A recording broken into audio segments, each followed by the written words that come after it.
students doing okay tonight after a school bus crashes into a home in Preble County. A mixture of middle and high schoolers were on board that bus. We're told the driver was unconscious when first responders got there.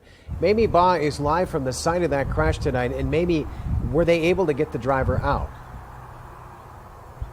Yes, they were able to remove the driver. He regained consciousness at the hospital. Let's take a look now. So the bus is no longer there, as you know, but take a look at the part of the roof that's completely fallen in, and parts of the panels from the roof are on the floor. And you can see there's a red string around it with caution tape tied around it. So they really want people to stay away from this area. But just take a look at the damage here. And on the side of it, there's a window that's broken. So a lot really going on here. And like I said, they want people to stay away from this area. This is where the bus went through, right through the front porch. The students were easily taken off the bus, but it was a different story for the driver.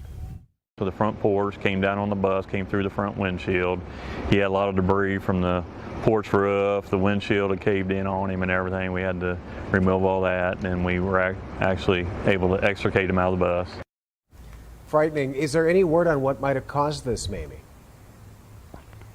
The West College Corner Fire Chief says that it may have been a medical condition. The school district also released a statement saying the same thing. Now, I did some digging, and so the school is both in Ohio and Indiana, but in both jurisdictions, a physical examination is required for the drivers. Now, I reached out to the district, the transportation supervisor, to ask if there was a physical conducted on this driver. He told me he didn't have time to speak, and he hung up. So coming up later on, coming up at 6:30, we'll be hearing more from officials, and we'll also be hearing from local school districts what they're doing to make sure something like this does not happen at their school. Back to you. All right, thank you so much, Mamie. The Dayton Police Department offering drivers some road safety reminders as the school year starts to keep everyone safe. First, always slow down in school zones. Give yourself extra time in the mornings because there will be more traffic, especially as the school year is just getting started. Be cautious of school buses and kids out on the roads. That could be kids crossing the street to board the bus or kids even walking to and from school. And never pass a bus with flashing lights and stop signs. It's always a good idea to just take that extra second and make sure that we're looking around, looking for other traffic, and advising your children to look before they cross those roadways as well. There are speeding fines, other motor vehicle fines for those, and then depending on the speed, you can be looking at reckless driving as well. Now, we're told traffic tickets can go up to $150, and with inflation being such a big problem right now, you can avoid that fine just by playing it safe. And up in North Lawrence, a Mack truck collided with a train this morning, caused 19 cars to derail. That's up between Akron and Massillon in Darke County. Thankfully, all the containers that derailed were empty at the time. No injuries reported. The Darke County hazmat team is on scene tonight. 2 Akron firefighters are recovering tonight after being hurt in a house explosion. We're told they were called to the scene of a fire this morning, and as they were trying to get inside, the house actually exploded. Thankfully, no one was inside and the home at the time. Those 2 firefighters were taken to the hospital, and no major injuries are being reported. In fact, one of the firefighters even returned to this scene a few hours later. Well, it's the beginning of a new week. Many kids starting to head back to school later this week, so let's check in with Natalie here. So it's a little cooler than it was last week already. Yeah, feeling pretty good out there. A couple of showers are going to be in the forecast too, but nothing like a washout expected for us. Looking pretty good right now. We have some of those cumulus clouds out there, feeling nice. Temperature-wise, we are sitting in the upper 70s, lower 80s. 80 is our temperature. We do have a dew point at around 60, so we actually have a little bit of a heat index at this time, feeling like 81, but it has just been overall a nice day today with 70s and 80s across the board. 75 Urbana, 76 in Springfield. Compared to this time yesterday, we are a little bit warmer. Yesterday, the clouds, some showers certainly kept temperatures down. But for tonight, we'll be looking at some areas of fog with lows in the lower 60s. I'll have the rest of the week's forecast coming up. Natalie, thanks. Britain is set to become the first country in the world to approve an updated version of the COVID vaccine to protect against the original virus and the Omicron variant. British drug regulators have given the green light to Moderna's combined bivalent vaccine as an adult booster shot. They say the side effects are mild, similar to Moderna's original shot. The government still has to decide what the rollout will look like. Similar vaccines likely headed to the U.S. too. The FDA told vaccine makers any boosters in the fall must protect against the Omicron variants. Well, today marks 1 year since the Taliban took over Afghanistan. Taliban fighters celebrating in the streets of Kabul today. August 15th is now a public holiday there. After the Taliban captured the capital city, the U.S., of course, withdrew from the country and the country's former presidency collapsed. But the Taliban government has yet to be recognized by a single country in the world, and international funding is still largely frozen. The United Nations says more than 90% of the Afghan population doesn't have enough food, and half face acute hunger. Well, and on today's anniversary, the GOP releasing a draft report on its investigation of the U.S.'s evacuation of Afghanistan. It details the lack of adequate numbers of State Department officials to process Afghans trying to evacuate and accuses the White House of inaccurately portraying the conditions there on the ground. Republicans say more lives should have been saved. The White House, though, diminishes the GOP report as both partisan and riddled with inaccuracies. Lawmakers from both parties are now calling for more information on the FBI's search of former President Trump's Mar-a-Lago home just last week. According to Axios, a bipartisan group of senators from the Intelligence Committee sent a private letter yesterday. It's asking for the rationale behind the search and the rest of the documents that haven't been publicly released yet. This is the first bipartisan effort digging into the FBI search and shows that both Republicans and Democrats want more transparency from the DOJ. A well-known U.S. senator forced to testify before a special grand jury in Atlanta. Adam is at the Now Desk. So who are we talking about here? South Carolina Senator Lindsey Graham, Megan. He's going to testify as part of an investigation into then-President Trump's alleged efforts to overturn the 2020 presidential election in Georgia. The Fulton County District Attorney opened that investigation last year. Prosecutors specifically want to ask Graham about phone calls he made to Georgia Secretary of State Brad Raffensperger in the weeks following the election. Graham's attorneys argue the Constitution provides protection against a senator being questioned about legislative acts. Students at Westwood Elementary School in Dayton all got free backpacks and school supplies today. It was all made possible by Revival Center Ministries. The church also partners with Westwood to provide after-school programs for the students there. I'm just so excited that they're going to come back to school and fill our hallways with all their smiles. And I'm just looking forward to partnering with our parents and our communities to make Westwood Westgood, because good things happen every day. Organizers for the event brought in close to 400 backpacks filled with those school supplies. Today was also the first full day for kindergartners at Westwood Elementary. Back to school time means back to school pictures, of course. Elise Coulter shares some of the morning show's back to school pics, explains how all you parents out there could share yours. All right, well, we know that kids started to go back to school today. In fact, some of them kicked off, and you can get everything you need to know as far as back to school goes this year under the Back to School HQ tab. But we want to share some of our back to school photos. This is me. I believe this is kindergarten. Yes, Hot Mess Express. That's okay. It's all right. This is Nathan with his pants up to his, well, over his belly button. We'll just leave it right there. And then we've got, look at Adriana, how cute she is. She looks so cute. This is first day of first grade. She was just 6 years old. We want to see your photos and your kids' back to school photos. So head on over to our website, Dayton247now.com, hit the chime in button, and then there's a little back to school bubble there that you can select. Elise, thanks. And just as she mentioned, we'd love to see your photos. Parents, if you have something to share, you can send them in right now. You can grab your phone, scan this QR code. It'll take you to our Chime In page, and you can upload those photos or videos right to us. You might even see them live here on the air. Well, the newest member of Hippo Cove at the Cincinnati Zoo has a name tonight. Fiona's baby brother has been named Fritz. The final two options were Fritz or Ferguson. More than 220,000 votes were cast, and Fritz received 56%. The Hippo keepers say they think the name fits his spunky personality. Still ahead, controversy off the court at the Western and Southern Open. How it involves Russia's war in Ukraine 8,000 miles away after the break. And the nationwide Drive Sober or Get Pulled Over campaign is about to launch after the break. We're going to take a look at the numbers plus the message from local experts on what they're doing to hopefully save lives. Plus, time to have our back to school forecast, what it's looking like for the rest of the week. That's coming up. You're watching Dayton 24/7 now.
Weather Window, presented by the National Weather Desk. A deep red sunrise occurred over Surfside Beach, South Carolina today. Contrast that with over the weekend, a tropical disturbance bringing almost too much of a good thing. Heavy rain from the Gulf Coast into severely drought-stricken south central Texas. And a viewer chimed in with this beautiful time-lapse of the Perseid meteor shower near South Bend, Indiana. Follow the National Weather Desk on your favorite social media platform.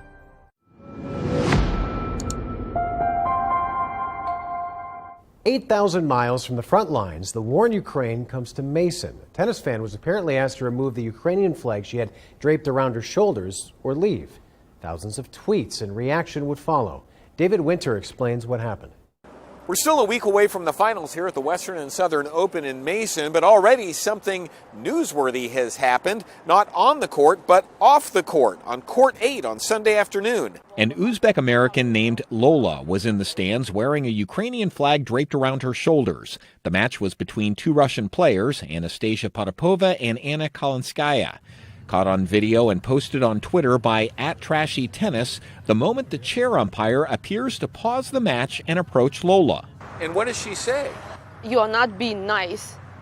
You need to put the flag away. The message I got that it's agitating Russian players. I said, I'm not putting it away. They kept playing for a minute or two. Then they stopped the game again, and then the security guard came up to me and said, "Ma'am, I'm going to call the cops if you won't leave." That video post on @TrashyTennis viewed now well over 11,000 times. Kalinskaya upset number 4 seed Potapova in that match yesterday, but not nearly as upset as some people who are supporting Ukraine locally. In Mason, this is David Winter. Back to you. All right, thanks, David. A live look at our ODOT cameras now. AAA wants to raise awareness about the dangers of impaired driving. The nationwide Drive Sober or Get Pulled Over effort kicks off this Wednesday and is going to continue through Labor Day weekend. The Ohio Department of Public Safety has reported more than 5,700 alcohol-related crashes so far this year, 158 of them deadly. And just in Montgomery County alone, we've seen more than 270 alcohol-related crashes. 10 of those have been deadly. These are deadly weekends. There are a lot of people out, a lot of people that will be celebrating and that kind of stuff. Just be smart and responsible about it. With Uber and Lyft and taxis and that kind of stuff, especially in the Dayton area, there's really no reason to get behind the wheel if you've been drinking. The National Highway Traffic Safety Administration reports one person is killed every 52 minutes by an impaired driver on U.S. roads. So the Montgomery County OVI Task Force is going to be stepping up patrols and checkpoints through September 5th.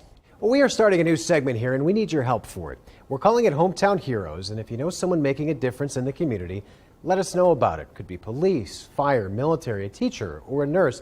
Anyone you think deserves to be recognized. So here's what we need. We need pictures or a video of your nominee with an explanation of why they're a hometown hero. You can submit your nominations right now through the Dayton 24/7 Now app. Just open up the app, click on Explore, then you'll see in big bold letters, Chime In.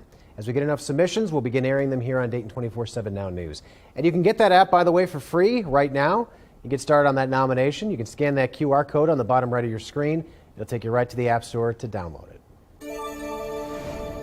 Well, back to school is tomorrow, and it is going to be a pretty good day for it. We'll start out with some patchy fog in the morning, but by the afternoon hours, we'll see those temperatures climbing up into the upper 70s. There is a small chance for a shower popping up by later into the day, but looking pretty good for the kids heading back to school for tomorrow. Satellite and radar showing some clouds across the area. Going to see skies partly cloudy through the rest of this evening, some clearing overnight to allow for an area of fog or two to develop. But a disturbance sliding its way in will bring a small chance for a shower. So you'll see starting out upper 50s, lower 60s. And then by the afternoon hours, a little bit more cloud cover. There's that small chance for a rain shower popping up. And then by our Wednesday, same trend, starting out in the 60s, highs in the upper 70s for the afternoon. Natalie, thanks so much. Jury selection set to get underway in a new R.KELLY trial. Adam's at the Now Desk. Now, Kelly has already been convicted on sex trafficking charges. So what's this new trial all about? So the former R&B star is accused of rigging a 2008 child porn trial he was acquitted in. Prosecutors say Kelly threatened and paid off a girl he allegedly filmed having sex with who was no more than 14 years old. The woman's now in her 30s, will be the star witness in this. Now, Kelly is not being prosecuted for the same crimes he was acquitted of. Instead, he's being charged with obstruction of justice and 4 counts of enticement of minors for sex. A live look at the U.S.'s monkeypox tracker right now. You can see we're reporting nearly 11,200 cases today. 89 of those cases are happening right here in Ohio. Now, this isn't the only concern, though, on college campuses. COVID is also still on the radar. Luann Stoya in Columbus shows us what protocols look like at the state's largest university. Ohio State is keeping its mask optional protocol in place to start this fall semester here on campus. Franklin County remains at high level of community spread. As students are beginning their move-in this week, COVID testing remains available on campus. It's voluntary, but vaccines are not. They're required for students and staff. OSU reporting a 94% vaccination rate. Boosters are recommended. The university is telling students to have plans if they test positive. Isolation and quarantine options are limited on campus. If COVID isn't enough, monkeypox is one more thing families tell us they're keeping tabs on. OSU health experts tell us they're monitoring monkeypox with health experts. Luann, thank you. The family of murdered Fort Hood soldier Vanessa Guillen suing the Army for $35 million. A judge recently ruled that the lawsuit can move forward, saying an old law stopping service members from seeking damages does not apply to sexual assault. The filing says Army Specialist Guillen died from sexual harassment, rape, and physical assault. The 20-year-old went missing from the Texas Army base in April of 2020. Her body was later found dismembered and burned about 20 miles from Fort Hood more than 2 months later. She was allegedly killed by another soldier and had reported that she was sexually harassed on at least 2 occasions, but leaders failed to take action. Attorneys for WNBA star Brittany Griner have filed an appeal against her 9-year prison sentence in Russia for drug possession. The grounds of the appeal, aren't clear at this time. But the attorneys have said that the sentence is excessive and defendants in similar cases usually get an average of 5 years with parole. Griner admits that she had marijuana cartridges in her luggage, but that she didn't mean to pack them and had no criminal intent. Her attorneys say Griner is prescribed cannabis to treat pain. A story now from our partners at the Dayton Business Journal. 2 universities in the greater Dayton area receiving a big chunk of change to improve research in the STEM fields. Senator Sherrod Brown announcing just today that the National Science Foundation has awarded 4 grants totaling $1.3 million to 3 universities in Southwest Ohio. Again, 2 of them are right here in our area. So the University of Dayton is going to get nearly $132,000 for research on sound, light, and gravitational waves. And Miami University is going to get $12,000 to support students participating in an international conference on computer programming and data systems. If you want to learn more, we have all the details for you right now on Dayton247now.com. You can find this story plus others like it under the Dayton Business Journal heading in the News tab. Live look from our Kettering House sky cam now. Some clouds moving in, but overall pretty darn warm today. So, Natalie, we got kids going back to school tomorrow. Ours are. Specifically, What should they expect as they get... I'm going to say work week. I guess it is a work week. Yeah, school week, work week. Yeah, getting back in the groove of things. That's right. Temperature-wise, not too bad as we head into these next several days. Going to see highs back below normal for this time of the year. We're talking upper 70s, but notice we do start that warming trend by the end of the week. Highs back in the lower 80s. We'll start to feel a little bit more humidity. You probably feel it out there right now, but the overall trend, even into the longer term, is for temperatures to remain close to normal, maybe slightly below normal as we head into the longer term forecast. So coming up, I am going to have a look at that 7-day, talk about what we're expecting for the rest of this week. All right, thanks, Natalie. A nearby family-owned zoo giving you a hands-on experience with animals from all around the world. Still ahead, we're going to show you how you can meet these exotic creatures. You're watching Dayton 24/7 now.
Local Zoo gives you the unique opportunity to meet some pretty cool creatures. Tej Joshi, host of Good Day Dayton, take us to a family-owned zoo in Preble County that lets you get up close with the exotic animals. There's an animal park just outside of Eaton that's got cool animals from all around the world. Right behind me are the camels. We got two awesome buddies right here. We got Charlie and Mini Charlie. And the really cool part about this animal park is you can interact and actually feed a lot of the animals here. They've got kangaroos, emus, bobcats, lots of cool animals that in different ways you get to interact with. I got a bowl of feed right here. And when you're at the park, you get to feed a lot of them. I'm going to put my feed out right in front of the camels here, and you can just watch them go to town on this feed. These wonderful animals here at Safari Junction. Like I said, it's an animal park just outside of Eaton where you can bring your family, spend some time outdoors, and interact with lots of different animals.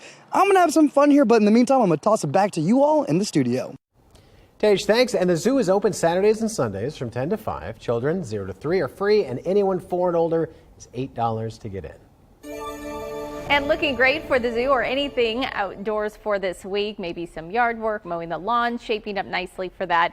We're talking about fairly dry conditions. Now, very small chance for a shower over these next couple of days, but most places are going to stay dry for Tuesday, Wednesday, Thursday, as well as for our Friday. But our next 7 days does show that we will be seeing temperatures starting to climb. So it's been nice with that cooler weather here, but we do start to see lower 80s returning by the end of the week, by our Thursday, Friday, and then by the weekend, we have some thunderstorms that make their way back in. Highs will be in the lower 80s, which will also be close to normal to slightly below normal for this time of the year, but that's with some more humidity in play as well as some rain and thunderstorms back in the forecast too. But shaping up really nicely for the rest of this week as kiddos are heading back to school.